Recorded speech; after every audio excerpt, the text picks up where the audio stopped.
जोहार सम्बलपुरी समाचार के आपनकु स्वागत। बरगढ़ जिला पाइकमाल थाना भूतमुंडा पासे मांडोसिल गाँवर पिंकू साहुंकर उपर होइतबार आक्रमण थी तांकर जीवन जाइछे। गला राती मांडोसिल पासर भूतमुंडा बियर बार पासे झमेला होइकरी ताहाकू केते जन आक्रमण करिथिले। खबर पाइकरी परिवार लोके ताहाकू नुआपड़ा मुख्य डाक्तरखाना के नैथिले। सेठाने डाक्तर ताहाकू मृत घोषणा करिछन। निशा दरब कारबार के नेकरी ताकर उपरे आक्रमण होइतबार पुलिस रो प्राथमिक तदंतनु जना पड़ीछे। नुआपड़ा तहसील ऑफिस छगनु से गोटे होटेल करिथिले। तार आगनु मांडोसिल छगनु भी से गोटे होटेल करिथिले बोली सूचना मिलिछे। नुआपड़ा जिला मुख्य सरकारी डाक्तरखानानु आज तांकर पोस्टमार्टम हेबा आर घटनार तदंत चलीचे बोली सूचना देइछन पदमपुर एसडीपीओ विभूति भूषण भोई।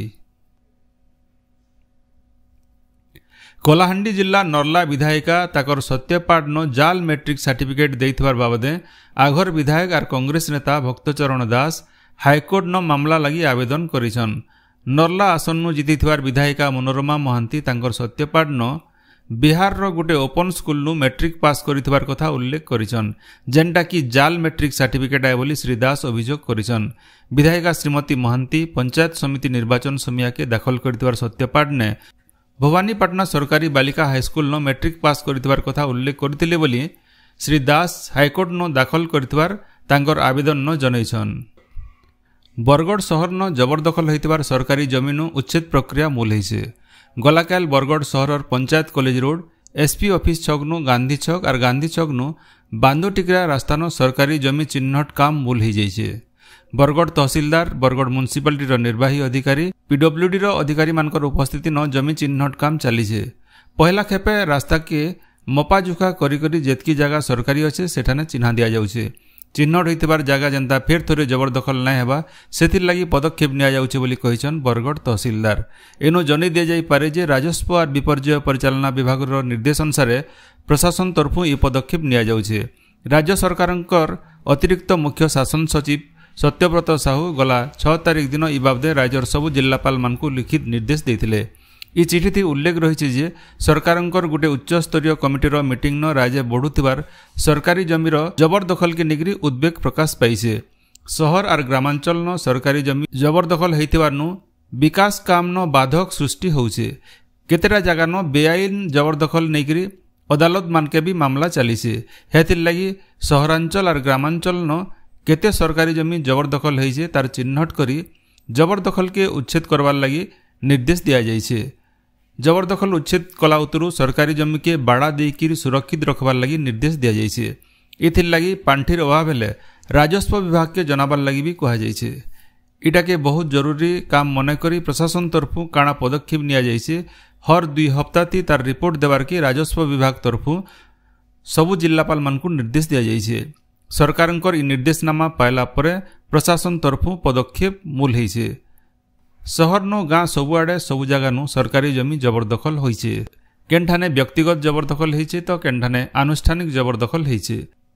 मठ मंदिर मस्जिद गिरजाघर नु मूल करी बंद कोटा नद नलिया रास्ता केनाल एर गोचर जमी जेनाट के देखले चपरान होइथिबार नु सरकारंकर निष्पत्ति के कार्यकारी करवार लगी प्रशासन लगी बहुत बड़ आह्वान होइछे। आज हेउछे जातीय मत्स्य चाषी दिवस। फी बछर जुलाई 10 तारिख के मत्स्य चाषी दिवस भावे पालन करा जायसी।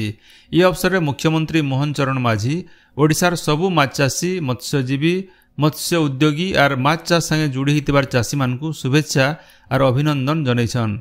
माछ चाष थी ओडिशा के गोटे आगुआ राज्य थी परिणत करवार लगी तांकर सरकार संकल्पबद्ध बोली श्री माझी कहिछन।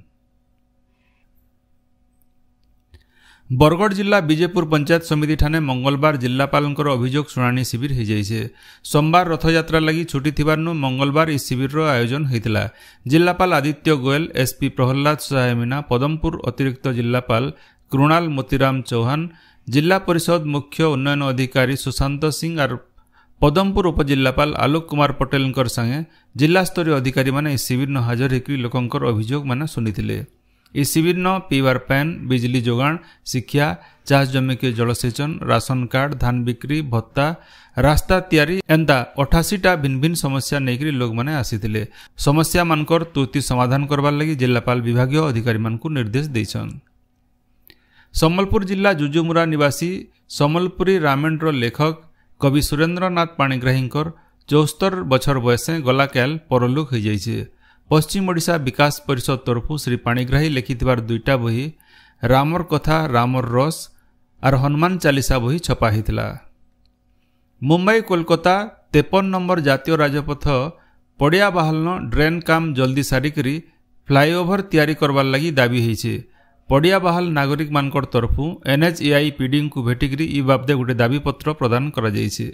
ପଡ଼ିଆ ବାହାଲ ଛଗ୍ନ ବଡ଼ତୁରାଙ୍ଗ କଦଲିମୁଣ୍ଡା ରାସ୍ତା ଲାଗିଥିବାର ବେଲେ ମୁଣ୍ଡେନପାଲି ମୁରା ପରମାନପୁର ଫାସିମାଲ ଡଙ୍ଗରପଡ଼ା ଛାମୁଣ୍ଡା ଜୁଜୁମୁରା ରାସ୍ତା ସଂଯୋଗ ହୋଇଥିବାରୁ ବନ୍ୟା ଭିଡ଼ଭାଡ଼ ହେଉଛି। ସମ୍ବଲପୁର ଜିଲ୍ଲା ଠେଲକୋଇ ଥାନା ଖିଣ୍ଡା ଛଗ୍ନୁ ଜଣେ ଅଚିହ୍ନା ଲୋକର ମଲାଦେହ ଉଦ୍ଧାର କରାଯାଇଛି। ଖିଣ୍ଡା ଛଗ୍ନେ ଥିବା ଲୋକମାନଙ୍କନୁ ଖବର ପାଇକରି ପୁଲିସ ଘଟଣା ଜାଗାକେ ଯାଇକରି ମୃତଦେହ ଉଦ୍ଧାର କରିছে। ଦେବଗଡ଼ ଜିଲ୍ଲା ରେଙ୍ଗାଲି ଜଳଭଣ୍ଡାରକେ ମାଛ ମାରି ଯାଇଥିଲା ବେଲେ ଡିନାମାଇଟ୍ ଫାଟିକରି ଝନକର ଜୀବନ ଯାଇছে। ବାରକୋଟ ବ୍ଲକର ଅସନନାଲି ଗାଁର ଜଣେ ମଛୁଆଲ ଆଉ 2 ଜଣଙ୍କର ସାଙ୍ଗେ ରେଙ୍ଗାଲି ଜଳଭଣ୍ଡାରନ ଡିନାମାଇଟ୍ ଫୁଟେଇକରି ମାଛ ଧରୁଥିଲା ବେଲେ ଗୋଟିଏ ଡିନାମାଇଟ୍ ଡଙ୍ଗାତି ଫୁଟି ଯିବାନୁ ଡଙ୍ଗା ବୁଡ଼ି ଯାଇଥିଲା। ସେଠାନେ ପାନ ଭିତରେ ବୁଡ଼ିକରି ଜଣେ ମଛୁଆଲର ଜୀବନ ଯାଇଥିଲା। ଦେବଗଡ଼ ବିଧାୟକ ରୋମାଞ୍ଚ ରଞ୍ଜନ ବିଶ୍ୱାଲ ଘଟଣା ଜାଗାକେ ପହଞ୍ଚିକରି ମୃତକଙ୍କର ପରିବାରକେ ସମବେଦନା ଜଣାଇଛନ୍। 2 ଦିନ ଭିତରେ ପାନି ବୁଡ଼ିକରି 2 ଜଣ ମଛୁଆଲଙ୍କର ଜୀବନ ଗଲାନ। ଦିନକର ଆଗନୁ ବାରକୋଟ ଥାନା କୁଲୁସରା ଗାଁନ ଜଣେ ମଛୁଆଲଙ୍କର ପାନି ବୁଡ଼ିକରି ଜୀବନ ଯାଇଥିଲା। ବରଗଡ଼ ଜିଲ୍ଲା ଅମାଭନା ବ୍ଲକ ଭୋକ୍ତା ଗୋଷ୍ଠୀ ସ୍ୱାସ୍ଥ୍ୟ କେନ୍ଦ୍ର ତରଫରୁ ବିଶ୍ୱ ଜନସଂଖ୍ୟା ସଚେତନତା ରଥ ମୁଲେଇছে। ଡାକ୍ତର ରୂପେଶ ପ୍ରଧାନ ଏହି ରଥର ଶୁଭାରମ୍ଭ କରିଥିଲେ। ଏହି ରଥ ପରିବାର ନିୟନ୍ତ୍ରଣ ବାବଦେ ବ୍ଲକର ସବୁ ଗାଁର ଲୋକମାନଙ୍କୁ ସଚେତନ କରବା। ନୂଆପଡ଼ା ଜିଲ୍ଲା ଖଡ଼ିଆଲ ଜଙ୍ଗଲ ବିଭାଗ ତରଫରୁ ଚଢ଼ଉ କରାଯାଇକରି ସିନାପାଲି ରେଞ୍ଜ ଆର୍ ଛତିଶଗଡ଼ ସିମନାନ ଗୋଟିଏ କରଲା ପତରିଆ ବାଘଛାଲ ଜବତ କରାଯାଇଛି। ଏହି ଘଟଣାଥି 3 ଜଣ ଅଭିଯୁକ୍ତଙ୍କୁ ଜଙ୍ଗଲ ବିଭାଗ ଗିରଫ କରିছে। ସେମାନଙ୍କୁ କୋର୍ଟକେ ଚାଲାଣ କରାଯାଇଛି ବୋଲି ଖଡ଼ିଆଲ DFO ଅଜିତ ଖାନ କହିଛନ୍। ରାଜ୍ୟ କ୍ୟାବିନେଟ୍ର ଗୋଟିଏ ବୈଠକ ଆଜି ଦିନର 11:30 ବଜେ ମୁଖ୍ୟମନ୍ତ୍ରୀ ମୋହନ ଚରଣ ମାଝୀଙ୍କର ଅଧ୍ୟକ୍ଷତାଥି ବସବା। ରାଜ୍ୟ ମୋହନ ଚରଣ ମାଝୀଙ୍କର ନେତୃତ୍ୱଥି ଗଠିତ ମନ୍ତ୍ରିମଣ୍ଡଳର ଏଇଟା 2 ନମ୍ବର କ୍ୟାବିନେଟ୍ ବୈଠକ ହେବା। ଏଥି ରାଜ୍ୟର ସ୍ୱାସ୍ଥ୍ୟ ସମ୍ବଳିତ କେତେଟା ବଡ଼ ଘୋଷଣା କରାଯାଇପାରେ। ବୈଠକ ଉତ୍ତାରୁ ଲୋକସେବା ଭବନର କନଭେନସନ ସେଣ୍ଟରନ କ୍ୟାବିନେଟ୍ ନିଷ୍ପତ୍ତି ବାବଦେ ସୂଚନା ଦିଆଯିବା। ଓଡ଼ିଶାନ ପ୍ରଧାନମନ୍ତ୍ରୀ ସ୍କୁଲ ଫର ରାଇଜିଂ ଇଣ୍ଡିଆ PMଶ୍ରୀ ଯୋଜନା ଲାଗୁ ହୋଇଛି। ଏଥିଲାଗି ଗଲାକାଲ କେନ୍ଦ୍ର ସରକାରଙ୍କର ଶିକ୍ଷା ମନ୍ତ୍ରଣାଳୟର ବିଦ୍ୟାଳୟ ଶିକ୍ଷା ଆଉ ସାକ୍ଷରତା ବିଭାଗ ଆଉ ରାଜ୍ୟ ସରକାରଙ୍କର ଭିତରେ ଗୋଟିଏ ବୁଝାମଣା ପତ୍ର ସ୍ୱାକ୍ଷରିତ ହୋଇଛି। କେନ୍ଦ୍ର ସରକାର ରାଜ୍ୟ ଆଉ କେନ୍ଦ୍ରଶାସିତ ଅଞ୍ଚଳ ସରକାର ସ୍ଥାନୀୟ ସଂସ୍ଥା କେନ୍ଦ୍ରୀୟ ବିଦ୍ୟାଳୟ ସଂଗଠନ ଆର୍ ନବୋଦୟ ବିଦ୍ୟାଳୟ ସମିତି ଅଧୀନ ଥିବାର ବିଦ୍ୟାଳୟମାନଙ୍କର ଭିତ୍ତିଭୂମି ଆଉ ଗୁଣବତ୍ତା ବଢ଼ାବାରଟା ଏତାର ଉଦ୍ଦେଶ୍ୟ है।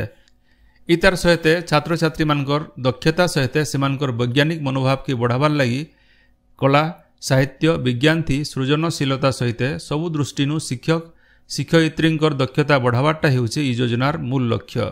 ई योजना थी ओडिशार फी ब्लॉक और पौरांचल 2टा लेखा स्कूल के विकसित करा जिबा। ओडिशार पाखापाखी 800टा स्कूल ई योजना थी सामिल हेबा। बरगढ़ सामाजिक संस्था चेतनार गोटे बैठक बरगढ़ ठाने हो जाइए। शिरीष बल्लभ मिश्रंकर सभापतित्व होइतवार बैठक थी बरगढ़ सहर भिन्न भिन्न समस्या बाबदे आलोचना होता। यह अवसर प्रतिष्ठाता सभापति उमा बल्लभ मिश्र को संबर्धना दि जाइथिला। श्याम सुंदर अग्रवाल संघर नुआ सभापति भाव मनोनीत होते। बरगढ़ जिला भटली पंचायत समितिर बैठक समितिर अध्यक्ष नित्यानंद प्रधानकर अध्यक्षता हो जाइए। यह बैठक थी भटली विधायक इराशीष आचार्य जोग देकरी पंचायत समिति अधीन थिथिवार पंचायत मानकर समस्या और सरकारी योजनार अग्रगति बाबदे आलोचना करथिले। बरगढ़ महिला समिति तरफु बरगढ़ सरकारी बालिका हाईस्कूल न गोटे वृक्षरोपण कार्यक्रम हो जाइए। समितिर सभानेत्री हरजिंदर कौरकर नेतृत्व होइतवार कार्यक्रम न बरगढ़ विधायक अश्विनी षडंगी जोग देथिले। पश्चिम ओडिशार श्रीक्षेत्र भटलीर दधिबावन महाप्रभु को गला काल बर्फी भोग लगी होइछे। बेलबुड़े माउसीमा मंदिर न संध्या धूप संगे मानसिक मंगल आलती होइतिला। इटा देखबार लगी बनिया भकत मानकर समागम होइतिला। बरगढ़ जिला पाइकमाल ब्लॉक मांडोसिल पंचायतर नीलाथर आर जामसेट पंचायतर भरुआमुंडा गान गलाकाल रथयात्रा हो जाइए। रथ द्वितीयार 2 दिन उतारू ई गान रथ घिचबार परंपरा रही आसीचे। सेंता घेस पेटुपाली गान द्वितीय आर दिन होइतबा रथयात्रान जमीदार सुरेंद्र सिंह बरिया छेरा पहरा करिछन। आजिर सम्बलपुरी समाचार एनो शेष होला। जोहार।